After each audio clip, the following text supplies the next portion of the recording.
Olá, povo amado de Deus, aos simpatizantes do reino de Deus, aos não simpatizantes, aos amantes da Bíblia, aos amantes do Evangelho. Então estamos trazendo aqui hoje uma nova mensagem com o título de Um Novo Evangelho. Porque nós temos que pregar o Evangelho, divulgar o Evangelho. Não precisamos defender o Evangelho, nós precisamos pregar.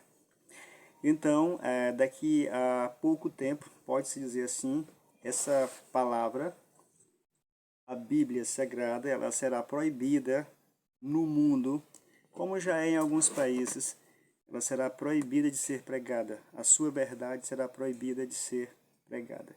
Mas enquanto isso, podemos gravar vídeos e divulgar o Evangelho. O que é o Evangelho, né? Evangelho quer dizer boa notícia, boas novas. Então, estão pregando por aí um novo evangelho. Há muito se faz isso, né? Um novo evangelho. Mas que novo evangelho é esse? A palavra de Deus diz que após Jesus sair do deserto, da tentação, daquela provação terrível, ele começou o seu trabalho na Judéia e quando ele começou a pregar, a primeira argumentação dele foi em Mateus 4,17: arrependei-vos dos seus pecados, porque é chegado o reino do céu. Quando você e eu fazemos uma pesquisa na Bíblia eletrônica ou na sua própria Bíblia, manuseando aqui manualmente, e procuramos no índice a palavra Evangelho, nós iremos encontrar várias referências sobre Evangelho, o que é Evangelho, o que é boa nova, boa notícia, e nós vamos encontrar as propriedades ou características do Evangelho, quanto à origem, quanto à finalidade, quanto à autoridade de quem deve pregar, quanto à sua finalidade total. E nós vamos encontrar, várias referências quanto ao poder dessa palavra maravilhosa que é o Evangelho. Eu e você não precisamos defender o Evangelho. A palavra é o próprio Senhor Jesus. Ele disse: quem de vocês precisa me defender? Porque ele disse que a concordância de dois homens não é suficiente para julgar a verdade de que se é dita. Ele disse: eu tenho dois que julgam a meu favor, que concordam a meu favor. O Pai que me enviou, que está no céu, e o Espírito Santo. Estes testificam da minha palavra de que é verdadeira. Então esse evangelho que nós compartilhamos na Bíblia é o evangelho da verdade, o evangelho da salvação. Ele não pode ser reescrito de maneira alguma. Por quê? Porque o autor, o dono dessa verdade, falou isso. Ele disse que ai daquele que acrescentar ou tirar um só sinal, uma letra desse evangelho. Ai daquele. Então, se o autor declara isso, o dono da palavra declara isso, que não pode, porque será penalizado, quem será o maluco que vai querer fazer isso, não é verdade? Ninguém. O Evangelho tem uma finalidade, certo? E quando nós pregamos o Evangelho, como diz o nosso irmão A.W. Tozer, pregamos o Evangelho, lemos a Bíblia, um versículo, e deixamos que a própria palavra faça o milagre. O milagre da salvação, o milagre da transformação, o milagre da regeneração. A palavra por si só faz o milagre. Então esse Evangelho que nós pregamos, ele tem uma finalidade, ele tem autoridade, ele tem origem e ele tem um dono, uma propriedade. Eu e você não podemos reescrever o Evangelho, mas nós podemos pregar. O mandamento é pregar o Evangelho até os confins do mundo, até os lugares mais longínquos. Esse novo Evangelho que estão espalhando por aí, com certeza não é o Evangelho de Jesus Cristo, porque ele deixou bem claro: ai daquele que mudar um acento, um tio. Ai daquele que mudar.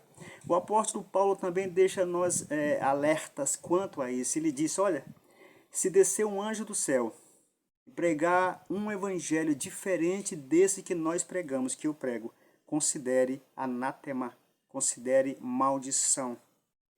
Então, isso deixa bem claro que o evangelho de Cristo, o evangelho de Jesus Cristo do reino de Deus, não é o evangelho do Francisco, não é o evangelho da igreja A, B ou C. Não é uma igreja, não é uma pessoa que determina quão certo o evangelho está, se ele deve ser mudado ou não. porque o evangelho é do reino, o evangelho é de Jesus Cristo. Então, quando nós vemos uma palavra pregada sem a finalidade desse evangelho que é de Cristo, que é arrependei-vos dos seus pecados, então esse evangelho ele não está condizente com o que a Bíblia nos manda pregar. Quando Pedro está ali no Pentecostes, naquele grande dia maravilhoso, onde começou a explosão do Espírito Santo no mundo, e ele começa a argumentar, a pregar para aquelas milhares de pessoas que estão ali, ouvindo e vendo a manifestação do Espírito Santo na vida deles, ele se levanta com uma autoridade e diz: arrependam-se, cada um de vocês, dos seus pecados, e receba o dom do Espírito Santo, e sejam cheios do Espírito. Então, quando o evangelho é pregado, coisas acontecem na vida da pessoa, e uma delas é que aquela pessoa que crê e recebe a transformação, ela recebe um presente, o Espírito Santo. Então fica difícil, o Espírito Santo está numa pessoa e não está convencendo essa pessoa do pecado. O pecado é erro, o pecado é desviar do foco, é desviar do alvo. Então fica difícil nós pregarmos o evangelho em que o Espírito Santo não está presente. O Espírito é santo. E quando se prega o evangelho, a palavra, e o Espírito se faz presente, e ele é santo, com certeza. Quando Paulo escreve também sobre a ação do Espírito Santo, ele diz: mas o Espírito Santo convencerá o homem, o mundo, do juízo, da justiça eterna e do pecado. Então, quando nós pregamos a palavra, o evangelho de Cristo, essa boa nova, essa boa notícia, a finalidade dessa palavra, pela ação do Espírito Santo, é convencer o homem do pecado, do juízo e da justiça eterna de Deus. Então, se o Espírito Santo não está ali fazendo essa obra quando se prega esse evangelho que é de Cristo, esse evangelho não é o de Jesus. O Espírito Santo tem que estar presente, o arrependimento tem que estar presente. A finalidade da pregação do evangelho não é encher templos, não é fazer instituições gigantescas mundo afora. É trazer os filhos pródigos para a casa do Pai. É trazer o homem para a proximidade de Deus novamente. Essa é a boa nova. Esse é o novo mandamento, que Jesus chama de novo mandamento. Reaproximar o homem novamente de Deus. Quando esse evangelho novo que estão pregando por aí foge a essa finalidade, fuja dele. Não é o evangelho de Cristo. Não é o evangelho do reino. Repito, não é o evangelho do Francisco, não é o evangelho da igreja A, B ou C. É o evangelho do reino. O objetivo ao se pregar o evangelho do reino é trazer pessoas para o reino de Deus, não para o reino dos homens. De lá temos que sair. Então, esse é o meu vídeo de hoje. Espero que vocês possam compartilhar, né? Que vocês possam aproveitar. Faça pesquisa na Bíblia, faça pesquisa no Google, digite a palavra evangelho e ele vai te dar várias referências em sequência, extraindo dos livros a palavra evangelho, e vai lá, você vai encontrar várias referências quanto à autoridade, quanto à origem do evangelho, quanto à finalidade e autoridade, quanto à composição e quanto ao dono dessa palavra.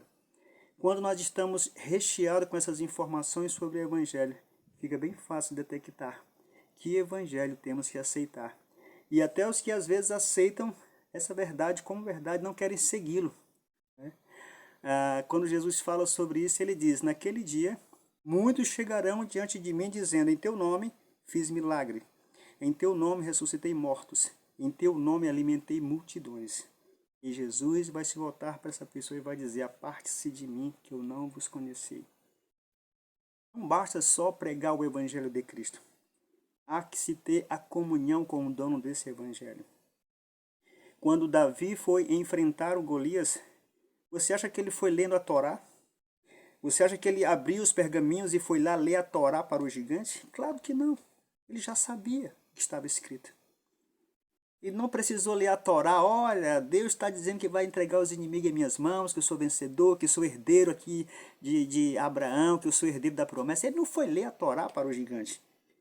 Mas pela comunhão que ele tinha com o dono da palavra, ele sabia quem era Deus. Ele foi lá no leito do rio, pegou 5 pedrinhas e com uma derrubou o gigante que afrontava o povo de Israel. O que eu quero dizer para você é que não basta você conhecer a palavra. Você tem que ter comunhão com o dono dessa palavra. É aí que entra o rema de Deus. a revelação de quem Deus é e quem você é em Deus. Isso que vai fazer a diferença. Narrativas, argumentos, vão ficar tudo pelo meio do caminho. Que você possa ouvir o Evangelho de Cristo na Bíblia, escrita, no vídeo, áudio, onde você quiser. E deixa Deus operar na sua vida. Deixa a palavra fazer a parte dela na sua vida. Deixa esse novo Evangelho de Cristo fazer a mudança na sua vida. Um grande abraço a todos, uma boa semana.